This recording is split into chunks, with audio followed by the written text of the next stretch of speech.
Do you own a Porsche or love Porsches? Have you ever thought about joining your local Porsche club, but thought it's probably just for old fuddy-duddies who enjoy polishing dipsticks?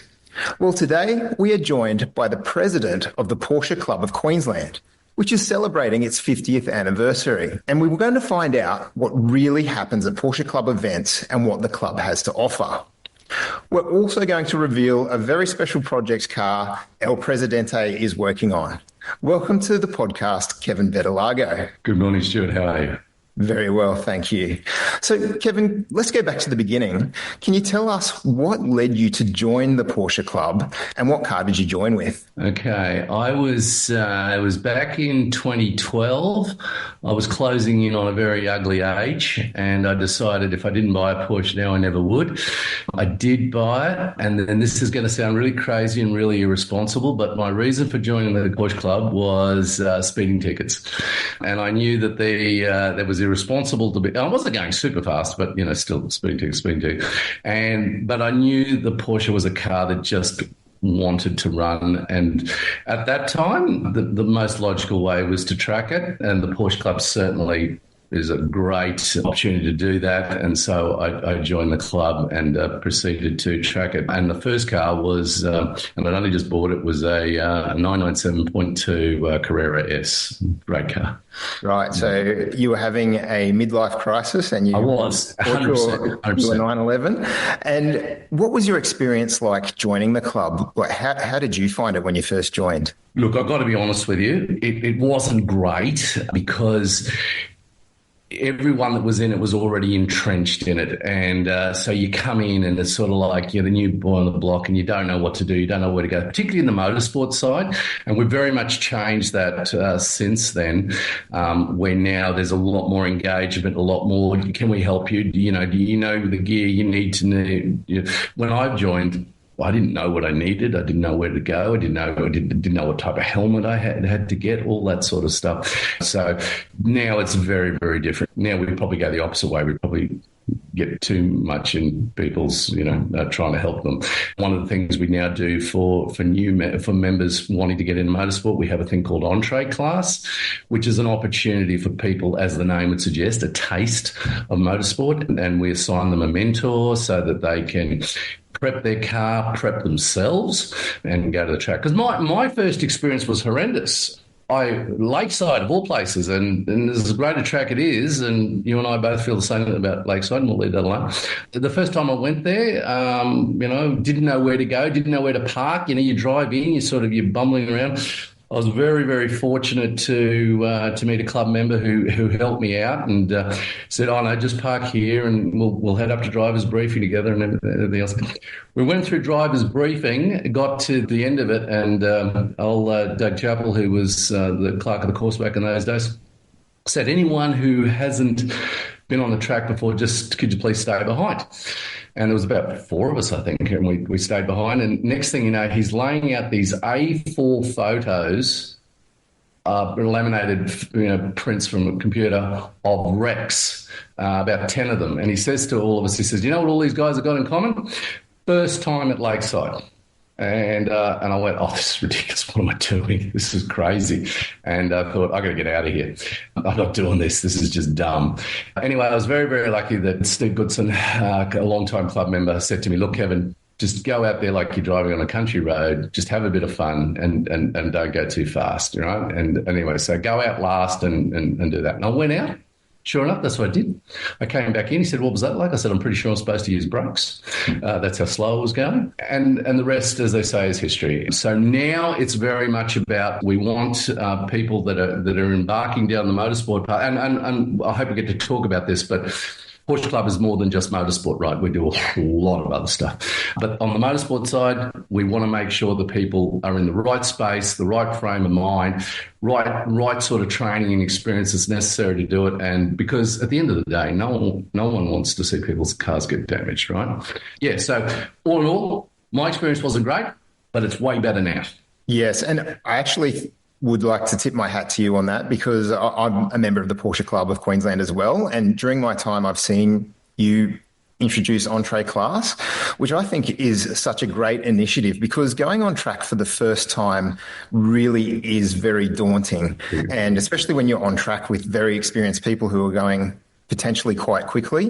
What you've done with Entree Class is you've given people the guidance and the confidence to go out there and drive in their comfort zone and really have fun with their car. And it doesn't have to be a GT Porsche. It can be a Porsche Macan.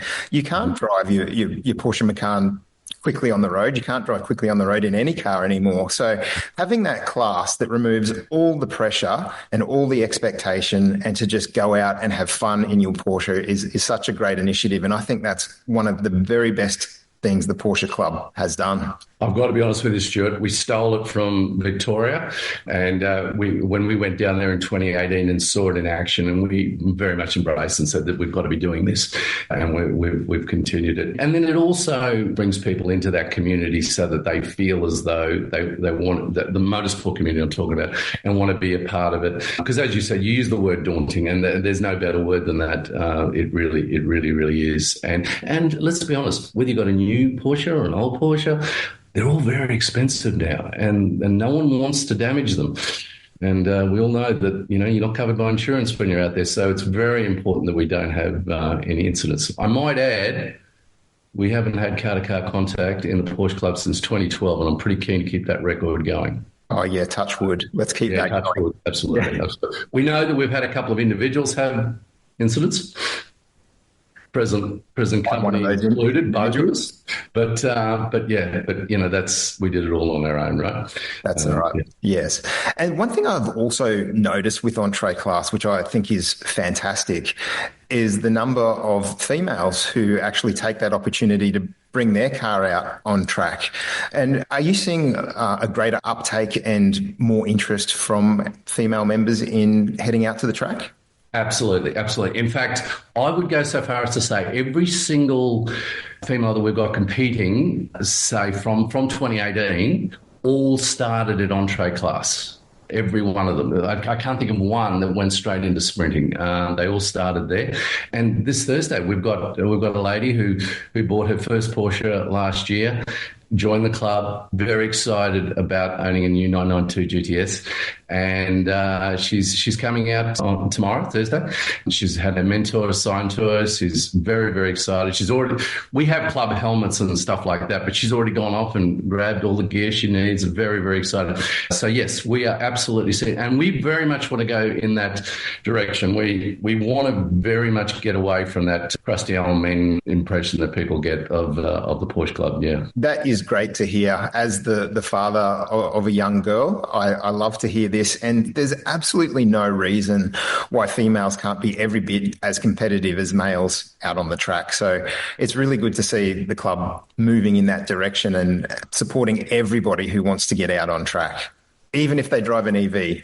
Absolutely. We'll get to that. But we actually also did something especially for our women as well, not last year, the year before.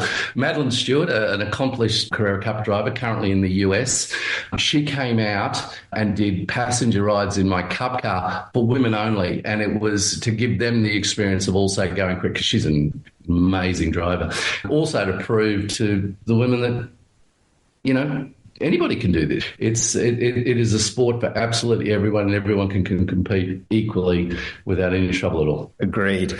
So when you joined the club, we've talked a lot about motorsport, but what was your expectation from joining the club? Were you hoping to get anything else out of membership when you first joined? The right answer is yes, but the reality was no. Mine was very much, I want the track days. That's all I'm interested in. I don't want to drive to breakfast. I don't want to do any of that sort of stuff. But as I've become more and more involved in the club, I've obviously been involved in a lot more of that other stuff. And when you start doing those social activities, you find that you can't help but get sucked into it. And we're expanding the sorts of things we offer, because there was a time when we basically did a drive to breakfast and a club night the second Tuesday of every month, and 8 or so motorsport events a year. And that was pretty much our calendar. Well, look at our calendar now, and there's pretty much something going on every week. And we're expanding it into things like theatre nights. We've got a golf day that's getting organised. Our membership guy, Jim Vicks, is a passionate cyclist, and we're putting together a PCQ cycling club. You know, we're doing more than just motorsport events. We're certainly, the coffee and cars thing's still very, very much an important thing. People love to do that. We're doing drives as well. We're expanding into multiple day drives. We haven't really done that before. We're getting some help from Thunderbolt Run Rally for that, because there's a lot of logistics involved in organising overnight stays and that sort of thing. So there's a lot more to it. And, of course, there's the magazine, which is a pretty good document as well. The other thing, which doesn't apply to me, but is certainly very important, and that's the concessional registration for the older vehicles, because obviously we've got quite a few older Porsches, so we offer that service as well. So what we've found, of our 800 odd members, everyone joins for different reasons. Everyone wants different expectations, right? A lot of people don't realise that the Porsche Club is the largest single make car club in the world, right? There are some really large car clubs that have got like millions of members and stuff, but they're across every brand of car. Porsche has around 800,000 members worldwide. There's around almost 300 clubs worldwide. We're number 47 in the world because they issued them in numbers. We just celebrated, we're in our 50th year at the moment. There are 8 clubs in Australia. One of them is a 356 club. The others are all Porsche clubs. We have about 11,000 members in Australia. And like I said, Queensland's sitting at about 800. So it's a well-supported club, and it's extremely successful. And it has a lot to do with our parent, Porsche AG, really getting behind the whole Porsche community. And the latest thing, well, we might talk about it later, but we're expanding away from being a car owners club to being a Porsche lovers club. In saying that, am I right in understanding that you can join the club without actually owning a Porsche? You can just be an enthusiast of the brand. 100%. It's one of the directives that we've been given, is that they really want us to be a club of people who love Porsches and are aspirational. So not obviously for owners, but also people who are aspirational owners, right? And because we're all about the brand, we're all about the product, and not everyone's in a position to have a car. Like I said, I didn't get one until I was nearly 50 because they are an expensive car. So we love the fact that now that direction is going towards allowing just someone who loves the brand to be part of the club. That's going to broaden our demographic. It's hopefully going to bring us a younger demographic as well, and just I know it's a buzzword, but makes us more inclusive, and that's really what we're about. I think that's just so beneficial for somebody who's wanting to buy a Porsche one day as well, to be able to get along to a club event and talk to members and find out more about the car that you're intending to buy, and find out if it's right for you, if it's fit for purpose. Maybe you'd have made a different choice in the car that you purchased, given what you were planning to do with the car in the future. Absolutely. And the other thing that I think is fantastic is, you mentioned these cars aren't cheap. You go into a Porsche dealership, you hand over a lot of money. It's a really great way to stay in touch with the brand that you've just effectively invested in, and to keep your finger on the pulse, and to really engage with the history of the brand across the world. Yep. Because as you're saying, it's a internationally supported club. I'd like to go back to your personal journey as well. You started with your 911 just as a member, and through that time you have become the motorsport director of the club and then moved on to be president. Can you tell us about your personal journey, the cars you've owned, and just how you've progressed through there to become the president, and what changes you've seen? Okay, so it involves a rabbit hole, and once you go down it, you don't come back out. It's so true. And Stuart, have you ever been told what the exact correct number of Porsches to own is? Whatever you've got plus one. Yeah, that sounds right. Yes, okay, exactly. So yes, as I mentioned, I started off with a 911 road car. Realised that I probably was going to bin that car at some point in time. So I then went down the race car path, and I've had 3 911 race cars. I currently have a 991 GT3 Cup car, which is what I use for not just sprinting with the club, but also racing in Prodsports and doing national events in that as well. Road car wise, I've had them all. 911s, Cayennes, love a Cayenne. I'm currently driving the current model GTS with the 4-litre V8. Thank God for that. Amazing car. My wife's got a Boxster, 718 Boxster, which I got to tell you is when we bought that car, I went, "Oh, you're never going to catch me in that thing." It's an incredibly good car. I mean, it's a 4-cylinder turbocharged car, and I've got to tell you, it's a wickedly good car. Last July, we had a motorsport event on at Morgan Park, and there was an issue with my fuel tank in my race car, and so I wasn't going to do the event. And then I thought, "Oh, what the heck? I'll just take the wife's car down, you know." And I came in 11th outright. You know, this car, you know, granted, it didn't have the horsepower in a straight line, but my God, under brakes and into corners, it is just such a capable car.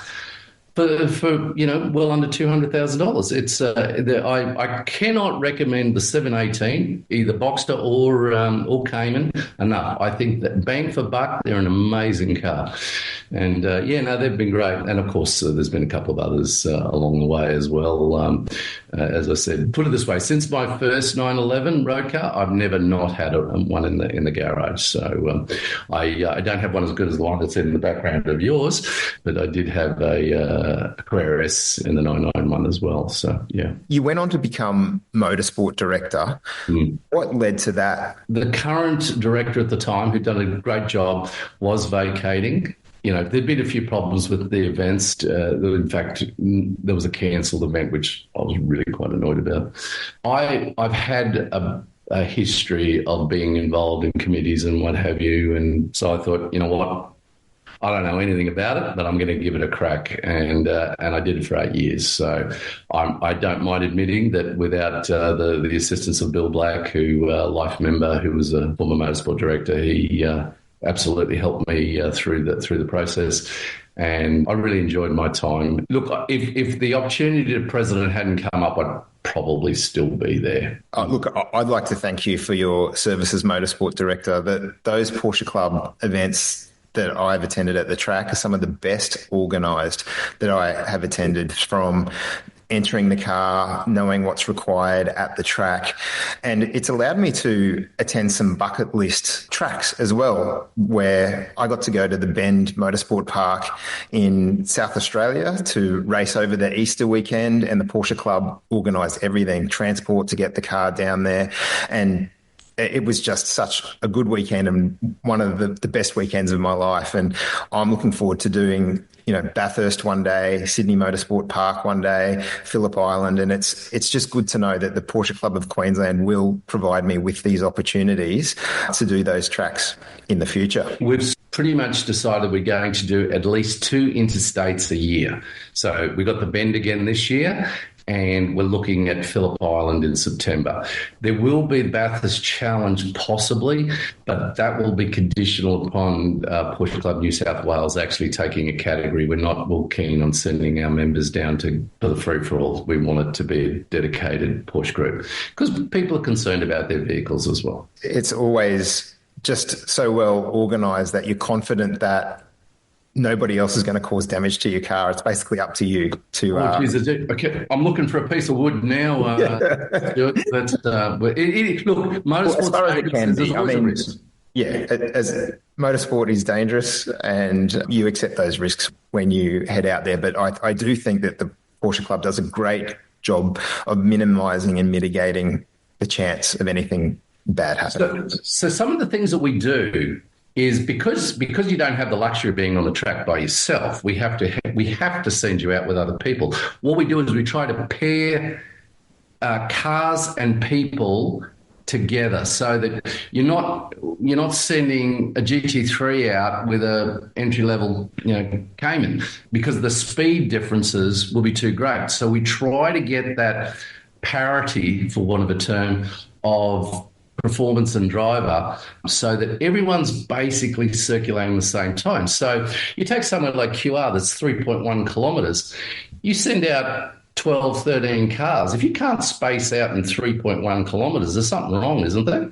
Having said that, we do get our members who do like to go out and play together, and that's fine. That's what it's about. We want everyone to get out of their motorsport program what works for them, right?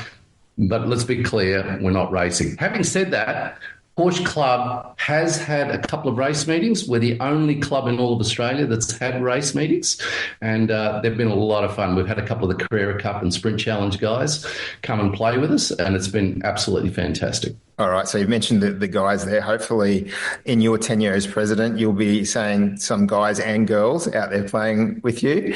As you are now president, what's your vision for the future of the club? What are you hoping to achieve in the short term and the long term with the Porsche Club of Queensland? Okay, number one, I'm not happy that we rank 4 in Australia as terms of our membership, so that's got to change. That's number one. We definitely want to get our members up. We definitely want to get to more consistency with our magazine, so that then it doesn't seem spasmodic. We want it to be like a 4, winter, summer, spring, autumn editions. So also for advertisers, get more bang for buck in their advertising. We want to do more for our sponsors. Shannon's Insurance have been the major sponsor of the Porsche Club for many, many years. We don't want to just take their money. We want to make sure that they're getting something out of it as well, so we're really focusing on that. We want to be more diverse in terms of our events. So we want more than just motorsport and cars and coffee. We want lots of other things and more social interaction. We definitely want to get better at a social media presence and work harder on that. Communication. We just want to communicate with our members better and make sure that it's two-way communication. We'll still have family memberships, but what we found in the past was typically the husband would be the member and the wife would be the family member. What we're doing now, we're transitioning to a new platform called Wild Apricot, which will allow every member to get the same communications and information. In the previous system, only the primary member got the e-blast, etc. Now everyone will get that communication. So we're going in that direction as well. We're also pretty keen to keep our costs down. It's an important thing. So we're being very fiscally responsible. And this is the big one for me.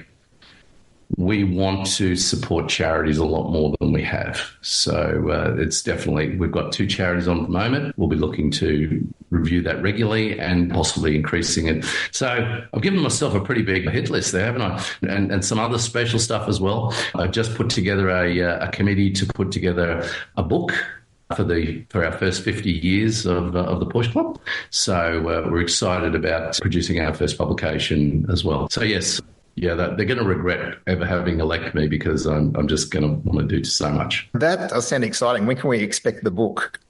Oh, okay. We've only just started on it. Realistically, I'm hoping the end of the year. From a member's perspective, I think that you're already starting to achieve some of those goals that you've mentioned. I do find that the communication is quite constant and I'm regularly updated with what is happening in the club. And what I like is that I can pick and choose the things that I want to go to. So much like you, I'm very much motorsport focused, but there might be a tech talk on at a club night that will particularly appeal to me, and I'll think, I'll get along to that. That suits me. And there's no pressure to attend things that you're not interested in. You're just presented with a range of opportunities as a member, and not all of them are car related, as you've touched on. Yeah. It's just a lot of like-minded people getting along to enjoy a wide range of things together, which is fantastic. And there's going to be some exciting times with the manufacturers bringing out new products, new methods of propulsion. We're in for some exciting times, and I think there's still very, very much a strong interest in all things cars. And so I'm confident that we're going to maintain a lot of interest. I've got to be honest, I did listen to Albor's a podcast recently, and he used the analogy when talking about EVs between, going from a horse to a car. And, we use a car for transport, but people still ride horses for fun. And I think his analogy that EVs are going to be the things we use for transport, but there's still going to be a demand for a fuel-driven sports car or whatever for the people who just want to drive. And so we're excited about what's coming next. We've been given a bit of a rundown on the direction that Porsche's going in, and we're delighted to say that it's not all EV. They're not doing a Jaguar and deciding to go all in one direction. They're looking to still maintain ICE as well as going down the EV path as well. That is encouraging to hear. And if you are listening and you haven't heard the podcast with Alborz Fowler, it's well worth listening to if you're a car enthusiast. Alborz is a motoring journalist and has a very good insight into the future of the automotive industry, and he provided some fascinating thoughts around the future of internal combustion engines and EVs, and Australia's place in all of that, and China's place as well in all of that. So if you are interested in cars at all, it's worth checking out that podcast with Alborz. So also, Kevin, as president, if you had the opportunity to organise a dream event for Porsche enthusiasts, what would it be? Okay, so here is the challenge, because you can't tick a box and make it work for everybody, right? So I loved what we did in September last year, the 14th and 15th out at QR, where we had our 50th anniversary event. And that was fantastic. We had concourse for people who just wanted to show their cars. We had happy laps. We had passenger rides. We had some sprinting for the people who wanted to do motorsport. We had a bit of racing. We had the whole gamut, right? There's a thing called Rennsport, which is something that Porsche do worldwide. And it's a major event. And we've had a couple here in Australia. I've not had the good fortune to attend one. But can I tell you, I would love Queensland to host a Rennsport, because we'll attract international interest. I think at the last one, Magnus Walker, for people who don't know, is quite the Porsche icon, came out for it. And that would be something that I would love to do at some point in time. It's definitely on my radar. Oh, that would be exciting. I'd love for that to happen. What's the likelihood of it happening? Is it possible? I have to convince a committee that I need to part with some money to do it, because it would be expensive. The 50th anniversary event we just had was very expensive, but it was great. The Rennsport thing would be the next level again, and so it would be pretty major. I need all my southern counterparts to be on board as well. I'm planning to get together and chat to them about this. And then, of course, Push Cars Australia, we need them to get behind it. And they're key to do it, because they're basically saying we're overdue for one. So yeah. I'm going to say yes. It would be. And I'm like you, Stuart, I've done 1,000 laps around QR. You and I both are used to it. We love it. But it would be nice to have an Eastern Creek, to have a Phillip Island or whatever here in Queensland. I'm not entirely sure we have the draw card to Queensland for our southern cousins, but I think if we put on a good enough event, we might get them up here. Absolutely. Although I do think Queensland Raceway gets a bad rap. It does. People say it's a boring racetrack, but I don't think it is boring. It's not as easy to drive as people think, and to get a good lap time out of it, you do need to know what you're doing. I think Queensland Raceway would be the logical place in Queensland to host it. We would, yeah. I think it's a fun track, and if interstate Porsche Club members haven't experienced it, give it a try before you knock it, I would say. I think a lot of our southern cousins don't realise how big our braking is at QR, because we've got 4 straights with 4 big braking, and they're just not used to that. I noticed it when I went to Phillip Island. I found that they just brake way too early, as where we have the experience to brake that little bit later. Mind you, it helps when you've got a good car, doesn't it, Stuart? Well, that's another podcast to check out. I did have my own braking issues at Queensland Raceway in my Hyundai N. Does not brake as well as my Porsche GT3 RS. So check out that podcast as well if you want to hear more about that. But as you say, Kevin, there is a lot of lap time to be made up in those braking zones. And it's not just a matter of braking late and mashing on the brakes. You've really got to modulate the brakes through there and your speed and get that exit right. And I think turn 3 at Queensland Raceway is one of my favourite braking zones and subsequent turns that I've driven on all the tracks I've driven. It's super fun and satisfying when you get it right. It really is. When you get it right, don't you? Yeah. It's pretty cool. And it comes after turns 1 and 2, which are some pretty high commitment, high speed, fast corners. So, yeah, look, a lot of people knock Queensland Raceway, but I love it. I have a great time out there. Yeah, so do I. If you could drive any Porsche anywhere in the world, what would it be and where would you go? Okay. That's easy, right? That is so easy. 992 GT3 RS Nürburgring. Yeah. I will say that we have dangled our toes in the water at looking at doing some international stuff. A lot of your listeners would know Tony Quinn owns some racetracks in New Zealand, and Tarpo and Highlands are two really great racetracks, which we're looking at the possibility of sending some cars over in containers and going and do some laps. So it's a stretch, but it's something that we wouldn't mind doing. I think it'd be pretty cool. Oh, that sounds incredibly fun and incredibly expensive. Yeah, a little bit. Yeah. What part of motorsport isn't expensive? Yeah, you're fooling yourself. If somebody tells you that there's a cheap way to do motorsport, there isn't. Mm-hmm. And actually, this is worth touching on. I believe that Porsches are the most cost-effective form of motorsport that you can do. They're designed to drive on a track. You take it out to the track. Unless you put it into a wall, generally, all you spend money on is fuel, tyres and brakes. And then when you've finished with that car, you go and sell it and you get the vast majority of your money back. Compare that with a lot of other cars and makes out there where you take the car to the track and they break, and then all the while you're spending money on fixing it and the running costs of going to the track.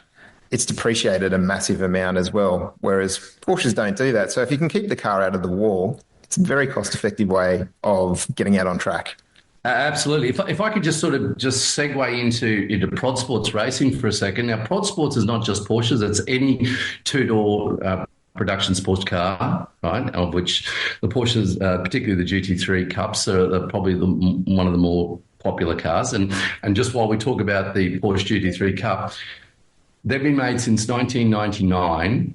There's been over 6,000 of them made in the world. They're probably the largest single make race car to be built in those sorts of numbers. They're incredibly reliable. And when you look at Prodsports, where we will have, generally speaking, in a weekend, it'll be a qualifying and then say 4 races. You get to Sunday afternoon, all the Porsches that started at qualifying are finishing. You cannot say that about the Ginettas and all those other brands that are also running out there. You know what I mean? They're incredibly reliable, and generally, it's like you said, unless you bin it, you're going to make it to the end. Very good on brakes, very good on fuel, great powertrain, bulletproof gearboxes. There really is no weakness in the car at all, and the stability on the track is next level. And bolt a set of slicks on, and then you really discover what grip is. They're just amazing cars. It speaks to the endless engineering refinement that's occurred over the decades, just chipping away, making it better and better, and in the end product, it absolutely shows. And they take those learnings from the track and then translate them into the road cars and make those road cars. The car that's parked behind you, Stuart, right now is an excellent example of something that can be a daily and a track monster. Right? There are very few other cars that can tick both boxes, and that comes from just amazing engineering and amazing design. I hear that you have a new project car underway. Can you tell us a little bit about that? Yeah, okay. So you realise, Stuart, that I could be the shortest serving president of the Porsche Club after people learn what I'm doing, because the project that we're embarking on is absolutely polarising. Some people love it, some people absolutely hate it. There generally isn't anyone in the middle. So there's a Japanese gentleman called Akira Nakaya, and he has a company called RWB, and RWB has been around since 2004. And what Nakaya-san does is he takes a Porsche. It used to be generally 930s, that sort of thing. He would lower them. He put wider body kits on them, and just turn them into a really, really cool looking car, which actually surprisingly still performs very well. Doesn't change the axles, just gets the extra width by having huge offsets on the wheels. Now, 930s, for anyone who doesn't know, are becoming very, very expensive cars. And I was never going to be one of those people that took one of those and chopped it up. But when Nakaya-san a couple of years ago said that he was prepared to do 997s, I said, I'm on board. And as my first car was a 997, I've actually basically replaced that car. I've got a 997.2 Carrera S, same as what I had before, and different colour, but same car otherwise. And Akira will be coming out to our facility here at Noosa to do my build.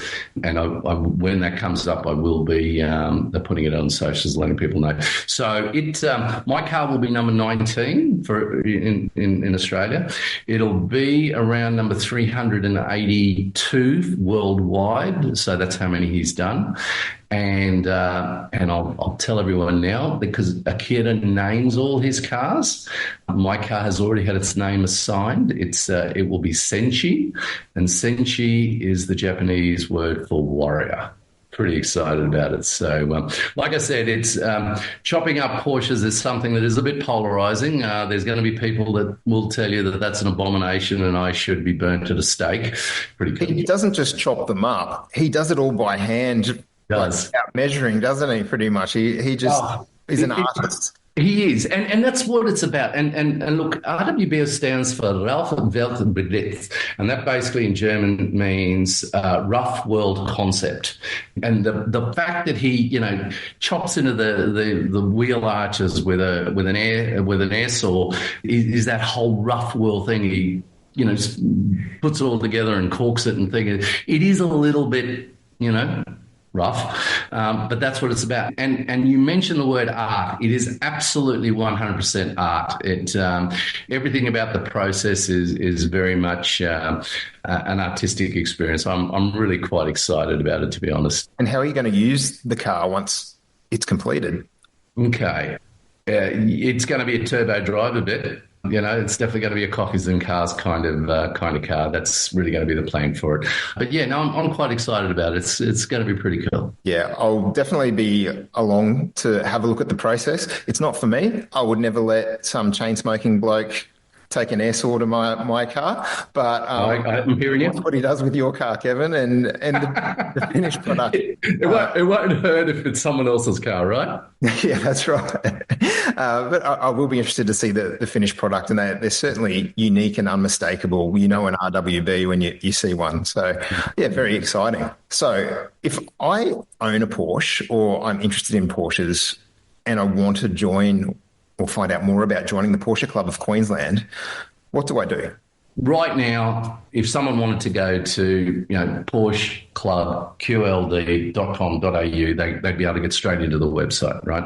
Of course, on that front page, there's a button that says membership. And when you click on this, it takes you through the membership process. Like I said, we will be amending it. We'll be removing the necessity for a vehicle to go in. Okay. We were encouraging people to obviously list their vehicles, but we don't want people to feel as though, I haven't got a car, I can't join. We don't want that. So that's the process at the moment. We're going to be holding our membership rates for a lot longer, and we're also looking to remove the joining fee, which we kind of felt that was just a little bit. We're grateful that you joined. We don't need the next part. The other thing which we're going to sort of we've been trying to do for a while, and look, it's not their fault, because the people that sell these cars at the Porsche centres, their focus is very much on the customer and everything else. The last thing they need to do, by the way, would you be interested in joining the Porsche Club? So we're not expecting them to do that, but we're going to look to try to improve that avenue as well. I mean, the Porsche centres sell, a couple of hundred cars in Queensland, sell a couple of hundred cars a year.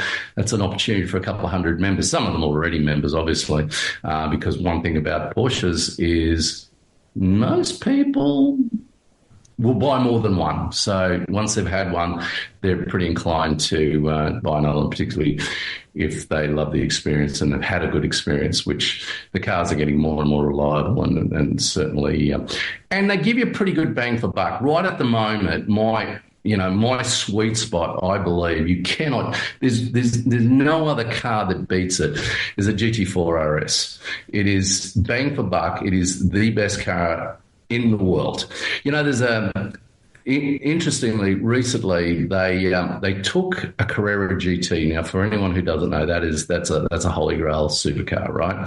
They took a 2004 Carrera GT. They bolted on a brand new set of Michelin high performance Polar Cup Sport 2s or whatever they were, and they ran it around the Nürburgring. They then put the same tyres on a GT4 RS, and it beat it by 7 seconds. Yeah, that's impressive. That's cool, isn't it? They're a great bang for buck car, and they're not a bad daily. There's a lot of great cars out there, but not all of them can you live with, on a daily basis. And I think that's one of the great things about Porsches. They're definitely tick all boxes, and particularly in the SUV side, very, very great cars. Had the pleasure back in August to see the first Macan when it came into a full EV Macan when it came into Australia down in Melbourne. I think it's a fantastic car. I think it's going to do very, very well. And so I'm glad that Porsche is committed to the EV program. I'm also delighted that they're committed to not going full EV, right? I don't know how many people know about it, but right now in Tasmania, there's a synthetic fuel plant being built, funded mainly by Porsche. And this is one of the directions that they want to take their ICE engines is with synthetic fuel, which obviously will reduce carbon emissions dramatically. And then other things like the latest 911 GTS has what's called a hybrid T. Now, what that is, it's an electric turbo. Now, at the first instinct, you go, why would you electrify the turbo? It gets driven by the exhaust fins. You don't need to. The difference is, anyone who's driven a turbo will know that there's a lag and usually comes in at somewhere around 2,500, 3,000 RPM. With an electric turbo, it comes in at 200 RPM. It's there, bang, straight away. It's pretty cool technology. So yeah, we're really excited about the product ranges that are coming out, and we're starting to see members coming through with Taycans, which is the full EV 4-wheel drive car. We're yet to see one on a track. We're pretty excited to see that happen. I'm involved with Motorsport Australia, and we've been putting procedures in place to actually deal with having EVs on the track because they present different safety issues. Sorry, different challenges. Different challenges. There you go. That we'll leave it at that. But challenges that need to be met and addressed, and I'm excited to say that Motorsport Australia is very much committed about making it possible for EV owners to be able to participate in motorsport as well. Well, there you go. If you own a Taycan, the Porsche Club of Queensland wants you. Don't feel like you can't join up, and they want to see you on track. So if you are interested in joining the Porsche Club of Queensland, head to the Porsche Club of Queensland website. Don't worry about the fact that it's going to ask you about what type of Porsche you've got. That doesn't matter. And when you get to the joining fee part, just say that Performance Car Lounge said that Porsche Club were going to waive that bit for you, so you don't have to pay that either. Kevin, thank you very much for taking the time to chat on the podcast. I look forward to seeing you at more Porsche Club events, and hopefully we see some more members come along to share their love of the brand. Absolutely. Yes, thank you. Thank you for this opportunity, Stuart, to tell people more about what we do at the Porsche Club. I really appreciate it. Thanks, Kevin.